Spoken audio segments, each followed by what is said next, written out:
Hi, welcome to Weekly Stock Market Update with Delta Bull Trading Academy. మొన్నటి వరకు ప్రతి week మనం next week ఏం జరగబోతుందో డాటాను చూసి ఇంటర్ప్రిట్ చేసుకొని దాని ప్రకారంగా ట్రేడ్ చేసి మంచి లాభాలను అయితే పొందాం. కాబట్టి ఈ వీక్ ఏంటంటే అన్ని వీక్ల కన్నా ఒక భిన్నమైన విషయం ఏంటంటే ఇది మంత్ ఎండ్ కూడా, కాబట్టి నెక్స్ట్ మంత్ కోసం ఇన్ఫరెన్స్లు కూడా తీసుకోవచ్చు. అంటే ప్రతిసారి మనం చేసే ఐవి డాటా అనాలిసిస్ కానీ, పీసీఆర్ అనాలిసిస్ కానీ, ఓపెన్ ఇంట్రెస్ట్ అనాలిసిస్ కానీ వీటన్నిటితో పాటు మంత్ మారుతుంది కాబట్టి రోల్ ఓవర్ డాటా అనాలిసిస్ కూడా ఒకసారి చూద్దాం. జనరల్గా ఏంటంటే రోల్ ఓవర్ డాటా అనాలిసిస్ని చాలామంది పక్కన పెడుతూ ఉంటారు. అది కాంప్లికేటెడ్గా ఉంటుంది, దాని ఇన్ఫరెన్స్ తీసుకోవడం కష్టంగా ఉంటుంది కాబట్టి దాని గురించి ఎక్కువ శాతం దాన్ని పట్టించుకోకుండా పక్కన పెడతారు. వాటిని యూజ్ చేసుకొని కూడా మనం కొంచెం వరకైనా ఇన్ఫరెన్స్ తీసుకొని మార్కెట్లో సెంటిమెంట్ నెక్స్ట్ మంత్కి ఎలా ఉండబోతుంది అనేది ఒక అంచనాకి ముందే రావచ్చు. కాబట్టి ఆ టాపిక్ని కూడా మనం డిస్కస్ చేస్తాం. కాబట్టి ఈ వీడియో ఎండ్ వరకు చూస్తూ ఉండండి, ఖచ్చితంగా దాని ఇన్ఫరెన్స్ నేర్చుకోండి. అండ్ ఇది నచ్చినట్లయితే మీరు వీడియోని లైక్ చేయండి, సబ్స్క్రైబ్ చేయండి. దాంతోపాటు ఎవరికైతే ఈ వీడియోస్ ఇలాంటి వాటి మీద ఇంట్రెస్ట్ ఉంటుందో, ఈ డాటా అనాలిసిస్ తెలుసుకోవడం గురించి ఎవరికైతే ఇంట్రెస్ట్ ఉంటుందో వాళ్ళకి షేర్ చేస్తూ ఉండండి. ఇంకా హై లెవెల్లో అనలైజ్ చేస్తూ అడ్వాన్స్డ్గా ట్రేడ్ చేయాలనుకున్నా, లేకపోతే లైఫ్లో ఇదే ఒక బిజినెస్గా తీసుకొని ఫుల్ టైం ట్రేడర్గా మారాలనుకున్నా మన కింద స్క్రోల్ అవుతున్న నెంబర్కి ఫోన్ చేసి మన వీక్లీ వర్క్షాప్స్లో ఎన్రోల్ చేసుకోండి. ఎవ్రీ వీక్ 10 మెంబర్స్ మాత్రమే ఉంటుంది. చాలామంది ఫోన్ చేస్తున్నారు, స్లాట్లు ఫిల్ అయిపోయాయి, ఎప్పుడు ఉంటుంది అని చెప్పేసి. వాళ్ళందరికీ ఖచ్చితంగా మళ్ళీ మీకు స్లాట్లు ఖాళీ అయిన వెంటనే మీకు ఖచ్చితంగా మా సైడ్ నుంచి మెసేజెస్, మెయిల్స్ అండ్ కాల్స్ ఖచ్చితంగా వస్తాయి. గ్యారంటీ మీరు ఫస్ట్ కమ్ ఫస్ట్ బేసిస్గానే ఉంటుంది కాబట్టి కొంచెం డిలే ఉండొచ్చు. సో ఈ 2-3 వీక్స్ మీకు డిలే ఉండడానికి అవకాశం ఉంటుంది. ఎప్పుడు ఖాళీ అయితే ఆ స్లాట్స్లో మిమ్మల్ని ఫిల్ చేయడం జరుగుతుంది. కానీ ఖచ్చితంగా మీకు మా టీం వాళ్ళే కాల్ చేసి అప్డేట్ చేయడం జరుగుతుంది. సో మనం ఈరోజు వీడియోలోకి వెళ్దాం. ఇక్కడ చూసుకున్నట్లయితే మనకి నిఫ్టీ మనం లాస్ట్ వీక్ చెప్పుకున్నట్టు ట్రెండ్ ఎక్కడ కూడా డ్యామేజ్ అవ్వలేదు. నేను యావరేజెస్ వేసాను, ఈ మూవింగ్ యావరేజెస్ కూడా చూసుకున్నట్లయితే short term, medium term and long term averages చూసుకుంటే వాటి స్లోప్ అప్వర్డ్స్ ఉండి ఎక్కడ కూడా మీకు కంజెషన్ లేదు. ఇంతకుముందు కూడా ఒక చోట మీకు చెప్పాను, ఇలాగ ఎక్కడైతే మీకు కంజెషన్ ఉంటుందో మూవింగ్ యావరేజెస్ కంజెషన్ జరిగినప్పుడు ఏంటంటే ట్రెండ్లో ఒక చిన్న సందిగ్ధం ఏర్పడినట్టు. సో అలాంటి టైంలో ట్రెండీ ట్రేడ్స్ తీసుకోవడం కన్నా ఇలా ఎప్పుడైతే మీకు ఈ మూవింగ్ యావరేజెస్ మధ్యలో గ్యాప్ ఎక్కువగా ఉండి ఒక స్లోప్ లాగా ఉంటుందో ఆ టైంలో కనుక మీరు స్వింగ్ ట్రేడ్స్ చేస్తే ఎక్కువ లాభం రావడానికి అవకాశం ఉంటుంది. ఇప్పుడున్న సినారియో అలాంటి సినారియోనే. కాకపోతే ఇక్కడ మనకు వచ్చిన ప్రాబ్లం ఏంటంటే ఈ పాయింట్లో ఎక్కడైతే మనకి 20,000 నియర్ దగ్గరికి వచ్చేసిన తర్వాత ఒకసారి టాప్ ఫామ్ అయిపోయింది కదా ఒక 7 days బ్యాక్, అక్కడి నుంచి చూసుకున్నట్లయితే కంప్లీట్లీ అన్ని కన్సాలిడేషన్ క్యాండిల్సే మనకు కనబడుతున్నాయి. ఈ కన్సాలిడేషన్ క్యాండిల్స్ కనబడుతున్నప్పుడు నెక్స్ట్ ఏం జరగవచ్చు అంటే ఇది టాప్ ఫామ్ అవుతుందా లేకపోతే పడిపోవడానికి అవకాశం ఉందా చూడడానికి మనం మన దగ్గర ఉన్న డాటా అనలైసిస్ ఏంటి, మన ఫ్యూచర్స్లో ఎలాంటి డాటా బిల్డ్ అవుతుంది, బిల్డ్ చేసేవాళ్ళు లాంగ్స్ బిల్డ్ చేస్తున్నారా, షార్ట్స్ బిల్డ్ చేస్తున్నారా, లేకపోతే ఉన్న ఇంతకుముందు ఇక్కడ నుంచి రైడ్ చేస్తున్న లాంగ్స్ ప్రాఫిట్స్ బుక్ చేసుకుంటున్నారా అనేది మనం చూడాల్సి వస్తుంది. సో అలా చూసుకున్నట్లయితే ఇక్కడెక్కడ కూడా సిగ్నిఫికెంట్గా షార్ట్స్ బిల్డ్ అవ్వలేదు. ఈ 2 ప్లేసెస్లో ఇక్కడ 2 రెడ్ క్యాండిల్స్ ఉన్నాయి చూడండి, ఈ 2 రెడ్ క్యాండిల్స్ ప్లేస్లో వచ్చిన షార్ట్స్ తప్ప ఈ మిగతా ఎక్కడ కూడా ఈ కంప్లీట్ 7 day కన్సాలిడేషన్లో ఎక్కడ కూడా షార్ట్స్ బిల్డ్ అయింది మనం చూడలేదు. అండ్ దాంతోపాటు నిన్న ఈ రోజు జరిగిన మూవ్మెంట్లో మనం అన్వైండింగ్స్ చూస్తున్నాం కాబట్టి ఈ షార్ట్స్ ఎగ్జిట్ అవుతున్నాయని అనుకోవచ్చు. సో ఈ టైంలో మనం సరే షార్ట్స్ ఎగ్జిట్ అవుతున్నాయి కదా, ఇంతకుముందు అన్ని లాంగ్సే ఉన్నాయి అండ్ ట్రెండ్ కూడా పైకే ఉంది కాబట్టి ఈ మంత్లో బుల్లిష్గా ఉంటుందా అంటే ఉండడానికి అవకాశం ఉంది. కానీ వెంటనే ట్రేడ్ తీసుకోవాలంటే ఇప్పుడే తీసుకోకూడదు. ఎందుకు అంటే ఇప్పుడు మనం ట్రేడ్ చేసేప్పుడు ఎలా ఉంటుంది అంటే ఎక్స్పైరీస్ అయిపోయిన తర్వాత నెక్స్ట్ మంత్ ఎక్స్పైరీస్కి వచ్చినప్పుడు ఒక కాస్ట్ అంటూ ఉంటుంది. అంటే మీరు ఇప్పుడు ఇక్కడ 19,757 ఉంది కదా, మీరు లాస్ట్ మంత్ చూసుకున్నట్లయితే 19,740 730 దగ్గర ఉన్నప్పుడు ఈ మంత్ ఎక్స్పైరీ ఒక 20 రూపీస్ ఆర్ 30 రూపీస్ ప్రీమియంలో దొరుకుతూ ఉంటుంది. ఎందుకంటే ముందు మంత్ ఎక్స్పైరీ టైం వచ్చింది, ఈ మంత్లో డిమాండ్ ఎక్కువ ఉన్నప్పుడు ఏం జరుగుతుందంటే ఎప్పుడైనా సరే నెక్స్ట్ ఎక్స్పైరీ, ఇప్పుడు దీని తర్వాత నెక్స్ట్ ఎక్స్పైరీ చూసుకున్న దీనికి మధ్యలో 30-40 రూపీస్ కొంచెం మీకు డిఫరెన్స్ కనబడుతుంది. ఈ డిఫరెన్స్ని ఏమంటామంటే రోల్ ఓవర్ కాస్ట్ అంటాం. ఈ రోల్ ఓవర్ కాస్ట్ ఎక్కడ పనిచేస్తుంది అంటే ఇప్పుడు నేను ఇక్కడ జూలై మంత్లో నేను నిఫ్టీ ఫ్యూచర్స్ కొని పెట్టుకున్నాను అనుకోండి, నాకు ఇంకా నిఫ్టీ పెరుగుతుంది అనుకుంటే నేను జూలై మంత్లో ఉన్న ఫ్యూచర్స్ని అమ్మేసి ఆగస్ట్ మంత్లోకి వెళ్ళి ఫ్యూచర్స్ని కొనాల్సి వస్తుంది. సో అలా కొన్నప్పుడు ఏంటంటే ఇక్కడ నేను అమ్మేసిన తర్వాత ఈ నెక్స్ట్ మంత్కి షిఫ్ట్ అవ్వడానికి నేను కట్టాల్సిన ఎక్స్ట్రా ప్రీమియం 30 to 40 రూపీస్ ఉంటుంది. ఇది నా రోల్ ఓవర్ కాస్ట్. అది సో ఇంత కాస్ట్ తీసుకొని ఇందులోకి ఎంటర్ అయిన తర్వాత మార్కెట్ అంతకన్నా బాగా పైకి వెళ్ళగలిగితే తప్ప నేను పే చేసిన ఎక్స్ట్రా కాస్ట్ అనేది నాకు రికవర్ అవ్వదు. సో ఫ్యూచర్స్ ట్రేడ్ చేసే వాళ్ళు ఎలా ఆలోచిస్తారంటే బాగా ఎక్కువగా బుల్లిష్ ఉన్నారు అంటే నెమ్మదిగా ఈ రోల్ ఓవర్ కాస్ట్ని డైజెస్ట్ చేసుకుంటూ ఇక్కడ నుంచి ఇక్కడికి పొజిషన్స్ షిఫ్ట్ అవ్వడానికి కొంచెం టైం పడుతుంది. సో ఇక్కడ నుంచి అసెట్ని ఆఫ్లోడ్ చేసుకుంటూ అక్కడికి షిఫ్ట్ అవుతూ నెమ్మదిగా హెడ్జెస్ బిల్డ్ చేసుకుంటూ రావాలి. కాబట్టి దానికి స్మార్ట్ మనీ, నేను అందరి గురించి చెప్పట్లేదు, జనరల్ మన దగ్గర 1 లక్ష రూపాయలు 2 లక్షలు ఉన్నాయి అనుకోండి, ఇక్కడ స్క్వేర్ ఆఫ్ చేసి పక్క ఎక్స్పైరీలో కొనడానికి పెద్ద టైం పట్టదు. కానీ ఎప్పుడైతే మీరు ఒక 100 crores 200 crores గురించి ఆలోచించినప్పుడు అంత ఈజీగా ఇక్కడ నుంచి ఆఫ్లోడ్ అయిపోయి నెక్స్ట్ మంత్లోకి త్వరగా రోల్ ఓవర్ చేసుకోవడం అనేది జరగదు. సో వాళ్ళు పొజిషన్స్ బిల్డ్ చేసే వరకు, అంటే స్మార్ట్ మనీ పెద్ద మనీ పొజిషన్స్ బిల్డ్ చేసే వరకు మీరు అందులోకి ఎంటర్ అవుతే ఏమవుతుందంటే విప్సాస్ ఎక్కువగా ఉండి స్టాప్ లాసెస్ హిట్ అవ్వడము, ఎక్కడ ట్రేడ్ చేసినా కూడా వర్కౌట్ కాకపోవడం లాంటిది జరుగుతూ ఉంటుంది. సో దాన్ని బట్టి మనం ఏం అర్థం చేసుకోవచ్చు అంటే ఏదైనా కొత్త ఎక్స్పైరీలోకి ఎంటర్ అవుతున్నప్పుడు ఫస్ట్ 3 to 4 days అసలు ట్రేడ్ వైపు వెళ్ళకండి.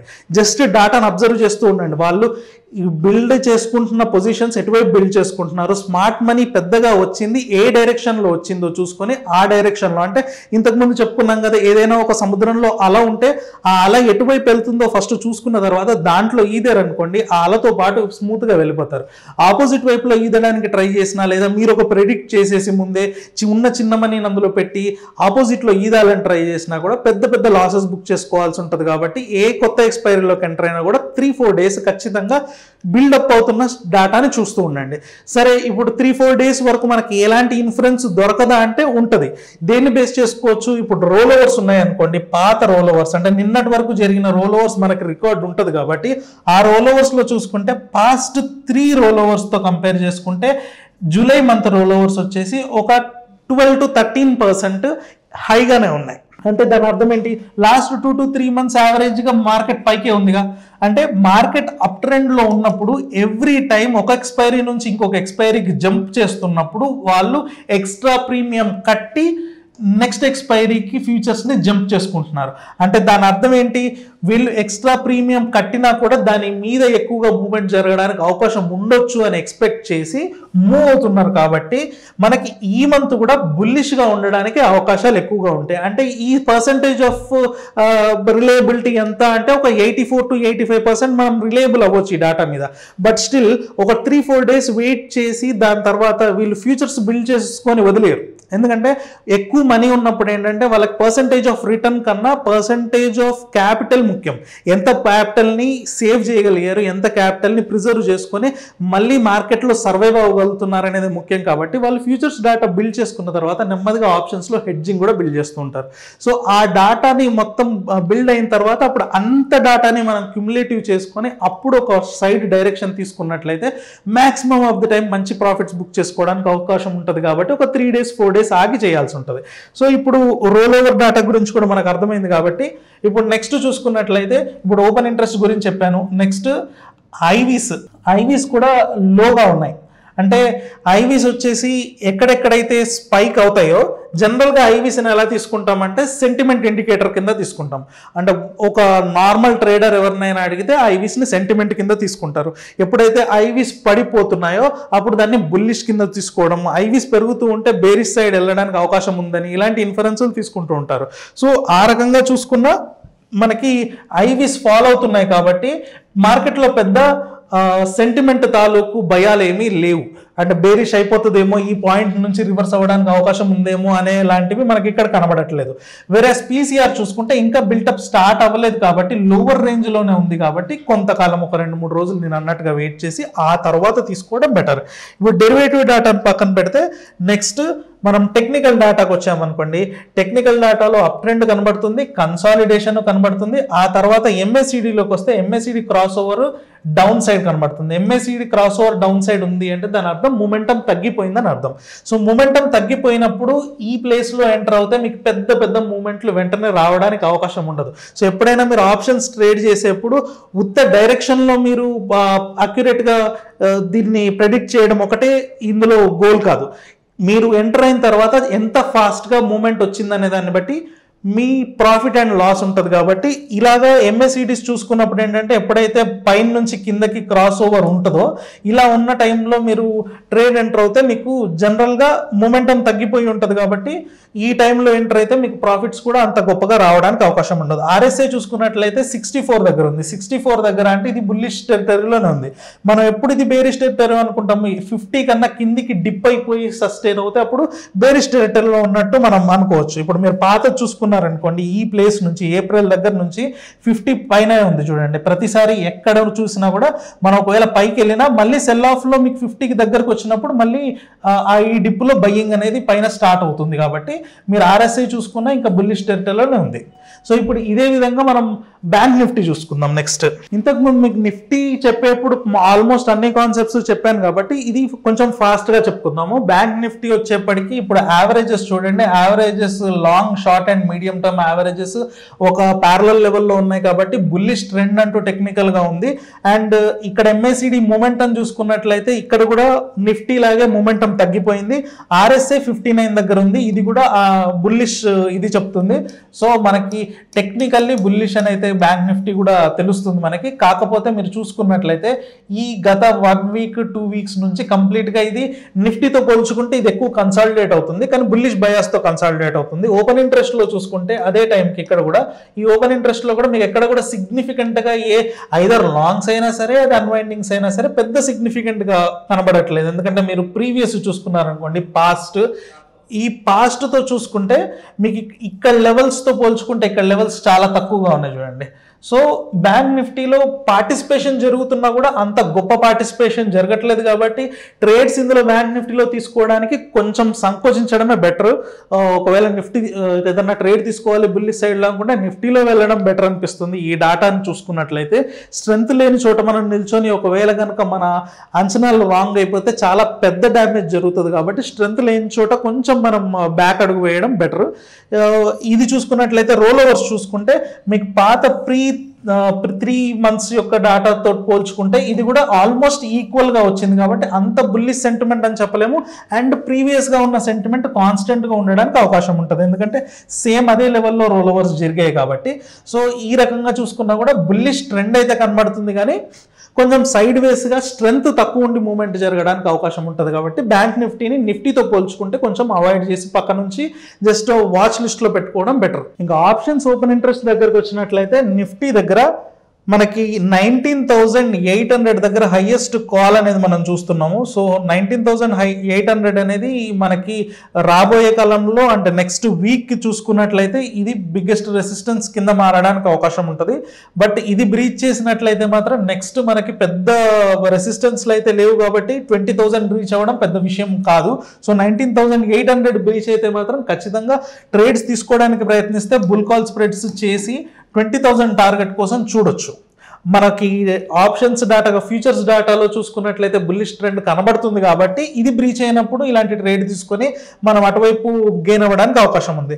ఒకవేళ కనుక బ్యాక్కి పడిపోయింది అనుకోండి, అంటే ప్రాఫిట్ బుకింగ్స్ ఇలాగే జరిగి కన్సాలిడేట్ అవుతుంది అనుకోండి, 19,700 అండ్ 19,600 ఈ 2 లెవెల్స్ని గుర్తుపెట్టుకోండి. ఈ 2 చోట్లలో సపోర్ట్ తీసుకొని మళ్ళీ పైకి బౌన్స్ బ్యాక్ అవ్వడానికి అవకాశం ఉంటుంది. సో ఈ 2 లెవెల్స్ని కింది వైపు పై వైపు ఒక 19,800ని గుర్తుపెట్టుకొని 20,000 కోసం టార్గెట్ చూసుకోవడానికి అవకాశం ఉంటుంది నిఫ్టీలో. అదే బ్యాంక్ నిఫ్టీకి వచ్చినట్లయితే మనకి హైయెస్ట్ కాల్ వచ్చేసి 45,500 దగ్గర మనకు కనబడుతుంది. అండ్ హైయెస్ట్ పుట్ కూడా ఆల్మోస్ట్ అదే ప్లేస్లో కనబడుతుంది. అంటే ఈ 45,500 అనే దగ్గర ఎక్కువ స్ట్రాడిల్స్ బిల్డ్ అవుతున్నాయని అర్థం. స్ట్రాడిల్స్ బిల్డ్ అయినప్పుడు ఎలా చూడొచ్చు అంటే ఎవరైనా ఎక్కువ స్ట్రాడిల్స్ బిల్డ్ చేస్తున్నారంటే 45,500 కాల్ ఆప్షన్ని 45,500 పుట్ ఆప్షన్ని ఎక్కువ శాతం ట్రేడర్స్ అమ్ముతున్నారని అర్థం. సో ఈ స్ట్రాడిల్స్ అర్థం ఏంటి అంటే వీళ్ళు కూడా రేంజ్ బౌండ్ ఎక్స్పెక్ట్ చేస్తున్నారు అని. ఈ రేంజ్ బౌండ్ ఎంత దూరం అవ్వచ్చు అంటే ఈ రెండింటి ప్రీమియంని మీరు క్యాల్కులేట్ చేసి యాడ్ చేస్తే ఎంత ఆన్సర్ వస్తుందో అది ఇటువైపు అంతా మనం ప్లస్ అండ్ మైనస్ చేసుకుంటే వచ్చే లెవెల్ని మనం స్ట్రాడిల్ యొక్క స్టాప్ లాసెస్ కింద పెట్టుకొని ఆ రేంజ్ని ఎక్స్పెక్ట్ చేయొచ్చు. సో ఇక్కడ ఉన్న ఆప్షన్స్ ట్రేడర్ని బేస్ చేసుకొని స్ట్రాడిల్స్ బిల్డ్ అవుతున్నాయి అన్నట్టుగా కనబడుతుంది కాబట్టి సో ఇప్పుడు బ్యాంక్ నిఫ్టీలో సైడ్ వే మూవ్మెంట్ రావడానికి అవకాశం ఉంటుంది. ఒకవేళ అప్ సైడ్ ఒకవేళ వెళ్తే ఎక్కడ మీకు రెసిస్టెన్స్ మీరు చూడొచ్చు అంటే ఈ 46,000 దగ్గర రెసిస్టెన్స్ చూడొచ్చు. డౌన్ సైడ్ వెళ్తే ఈ 45,400 దగ్గర కానీ లేదంటే 45,300 దగ్గర కానీ మీకు సపోర్ట్ చూడడానికి అవకాశం ఉంటుంది. సో బ్యాంక్ నిఫ్టీలో చూసుకుంటే సో నెక్స్ట్ వచ్చేసి మనం సెక్టార్స్ పర్ఫార్మెన్స్ ఏవి నెక్స్ట్ మంత్ కోసం సెక్టార్స్ని చూస్ చేసుకోవచ్చు అనేది చూద్దాం. ఇప్పుడు సెక్టార్ వైజ్ చూసుకున్నట్లయితే ఆటోమొబైల్స్, ఎఫ్ఎంసీజీ, పవర్ వచ్చేసి మనకి లాంగ్ బిల్డప్స్ కనబడుతున్నాయి. పవర్ సెక్టార్లో కొంచెం బ్రేక్అవుట్ కూడా కనబడుతుంది. ఇదేంటంటే సెక్టార్ వైజ్ పర్ఫార్మెన్స్ చెప్తున్నాను నేను. సో ఈ సెక్టార్స్లో ఏదైనా స్టాక్స్ మీకు లాంగ్స్గా కనబడితే మాత్రం తీసుకోవడానికి అవకాశం ఉంది. తీసుకునేది కూడా స్ప్రెడ్స్ వేయండి, లాంగ్ నేకెడ్ తీసేసుకొని లాస్లో అవ్వద్దు. అండ్ ఇప్పుడు షార్ట్ సైడ్ చూసుకున్నట్లయితే కెమికల్స్, టెక్నాలజీ ఈ రెండు లాస్ట్ వీక్లు అంతకుముందు కూడా మనం ఈ రెండు సెక్టార్స్ని మనం బేరిష్గానే చూసాము. అలాగే మనం అనుకున్నట్టుగా కెమికల్స్లో, టెక్నాలజీ సెక్టార్లో బాగా అండర్ పర్ఫార్మెన్స్ కూడా మనం చూసాం లాస్ట్ మంత్ చూసుకున్నట్టయితే జూలైలో. సో నెక్స్ట్ మంత్కి కూడా ఈ రెండు సెక్టార్స్ షార్ట్స్లోనూ ఆటోమొబైల్స్, ఎఫ్ఎంసీజీ, పవర్ని లాంగ్ సైడ్గా చూడొచ్చు. సో స్టాక్స్ దగ్గరకు వచ్చినట్లయితే మనం లాంగ్స్ అండ్ షార్ట్స్లో మనం చూసిన పిక్స్ ఏంటంటే హీరో మోటోకో, నిఫ్టీ, బ్యాంక్ నిఫ్టీ మనం ఇందాక అనుకున్నాం కదా, బ్యాంక్ నిఫ్టీ లాంగ్ సైడ్ ఉన్నప్పటికీ కూడా దీంట్లో పెద్ద స్ట్రెంగ్త్ కానీ ఒక స్మార్ట్ మనీ ఎక్కువగా కంపారేటివ్గా పాస్ట్తో చూస్తే దీంట్లో అంత గొప్పగా అనిపించట్లేదు కాబట్టి దీన్ని అవాయిడ్ చేసుకోవచ్చు. బట్ ఓవరాల్గా లాంగ్ సైడ్ అయితే Nifty, Bank Nifty, Hero MotoCorp, Abbott India, Crompton, UBL, Siemens, Syngene, Hindalco and GAIL ఇవన్నీ లాంగ్ సైడ్ బాగా కనబడుతున్నాయి నెక్స్ట్ వీక్ కోసం అని చెప్పేసి. ఆ తర్వాత షార్ట్ సైడ్ చూసుకున్నట్లయితే ఇన్ఫీ, తర్వాత హెచ్సిఎల్ టెక్ ఈ రెండు షార్ట్ సైడ్లో చూడొచ్చు.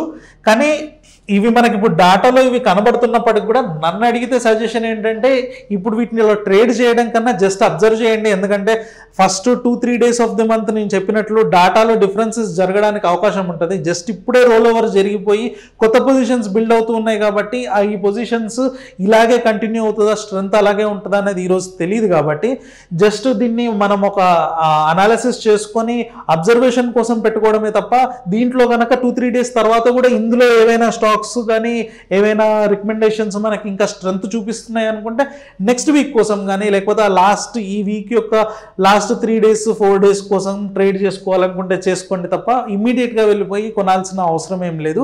అండ్ ఇది మీకు స్టాక్ రికమెండేషన్స్ ఏం కాదు, జస్ట్ ఫర్ ఎడ్యుకేషనల్ పర్పస్గా మనం ఇందాక నిఫ్టీ, బ్యాంక్ నిఫ్టీ అనాలిసిస్ ఎలా చేయాలో చెప్పుకున్నాం కాబట్టి ఈ పేర్లు ఉంటే మీరు కూడా ఏదైనా అనలైజ్ చేసుకోవాలనుకుంటే దాంతో కంపేర్ చేసుకుని అదే కాన్సెప్ట్స్ని దీని మీద అప్లై చేసుకొని ఎలాగే ఈ స్టాక్స్ దగ్గరకు వచ్చాము అనే విషయాన్ని మీరు అర్థం చేసుకోవడానికి ఈజీగా ఉంటుంది కాబట్టి మనం స్టాక్స్ నేమ్స్ ఇవ్వడం జరుగుతుంది.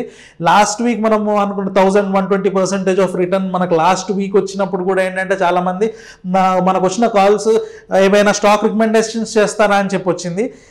సో ఒకటి క్లియర్గా చెప్పేది ఏంటంటే మన స్టాక్ రికమెండేషన్కి సంబంధించింది కాదు మంది. మన డెల్టాబుల్ ట్రేడింగ్ అకాడమీ అనేది జస్ట్ ట్రేడర్ని ఎంపవర్ చేసి వాళ్ళు సొంతగా దీన్ని ఒక బిజినెస్ లాగా ఫుల్ టైం ట్రేడింగ్గా చేసుకోవడానికి మనం దోహదపడేలాగా ఒక అకాడమీ తప్ప మన రికమెండేషన్స్ టైప్ కాదు. మనం అది ఎందుకు చూపించాము, ఎందుకు అక్కడ రికమెండేషన్స్ చేసి అవన్నీ ఎందుకు చూపించామంటే ఒక కాన్ఫిడెన్స్ రావడం కోసం, డాటాతో అనలైజ్ చేసుకుంటే అంత ఎడ్జ్ మనకుండి మనం క్యాపిటల్ అప్రిసియేషన్ చేస్తూ మంచి బిజినెస్ లాగా చేయడానికి అవకాశం ఉంటుంది అనే విషయం అర్థం కావడం కోసం అని చెప్పి ఒకసారి అలా చూపించడం జరిగింది. సో దానివల్ల ఎవరికైనా గ్రీడ్ ట్రిగ్గర్ అయిపోయి మార్కెట్లోకి 1 లక్ష 2 లక్షలు పట్టుకొచ్చేసి దాన్ని 50 లక్షలు చేసేయచ్చు, ₹1,00,00,000 చేసేయచ్చు అనే ఒక గ్రీడ్ని మీకు ట్రిగ్గర్ చేసినట్లయితే మాత్రం ఖచ్చితంగా మా ఉద్దేశం అది కాదు. సో ఎవరు కూడా ఆ ఉద్దేశంతో చూడొద్దని నేను రిక్వెస్ట్ చేస్తున్నాను. సో చూసేప్పుడు కేవలం ఎడ్యుకేషనల్ పరంగా ఒక బిజినెస్ గురించి డీటెయిల్డ్గా ఒక మన దగ్గర ₹1,00,00,000 100 కోట్లు లేకపోయినా కూడా చూసే డాటా వాళ్ళు ఎలా చూస్తారో ఆ విధంగా మనం చూసి ఒకవేళ తక్కువ డబ్బులతో చేసినా కూడా అంత ప్రిసైజ్గా ఒక డాటా బ్యాకప్తో ట్రేడ్ చేయడానికి మనం దోహదపడేలాగా ఉండాలి అనే ఉద్దేశంతోనే ఈ వీడియోస్ చూడండి, నేర్చుకోండి. ఇంకా బాగా నేర్చుకోవాలనుకుంటే మన వర్క్షాప్స్లో అటెండ్ అయ్యి నేర్చుకోండి తప్ప ఈజీ మనీ కోసం అని చెప్పే ఉద్దేశంతో అయితే కాదు. సో అలాంటి ఉద్దేశాలు ఉంటే మాత్రం మనకి ఫోన్లు చేసి వాటి గురించి అయితే ఫోన్లు చేయొద్దు. సో ఈ రోజుకైతే ఈ స్టాక్స్ గురించి, Nifty and bank Nifty analysis గురించి చూసాం కదా. మళ్ళీ నెక్స్ట్ ఏదైనా మంచి ఆపర్చునిటీస్ ఉంటే డైలీ మార్కెట్ అప్డేట్లో మళ్ళీ ఒక వీడియో చేసి మీకు చూపించడం జరుగుతుంది. లేదు పెద్ద మూమెంట్ ఏం రావట్లేదు అనుకుంటే మళ్ళీ నెక్స్ట్ వీక్లీ స్టాక్ మార్కెట్ అప్డేట్లో మళ్ళీ కలుసుకొని నెక్స్ట్ ఇప్పుడు ఏం అనలైజ్ చేసాం అది ఆ వీక్లో ఎలా అన్వైండ్ అయింది, నెక్స్ట్ వీక్కి ఎలాంటి స్టాక్స్ తీసుకోవచ్చు అండ్ ఎలా అనలైజ్ చేసి ఎలా ఇంటర్ప్రెట్ చేయొచ్చు అనేది నెక్స్ట్ వీడియోలో మనం చూసుకుందాం. Thank you.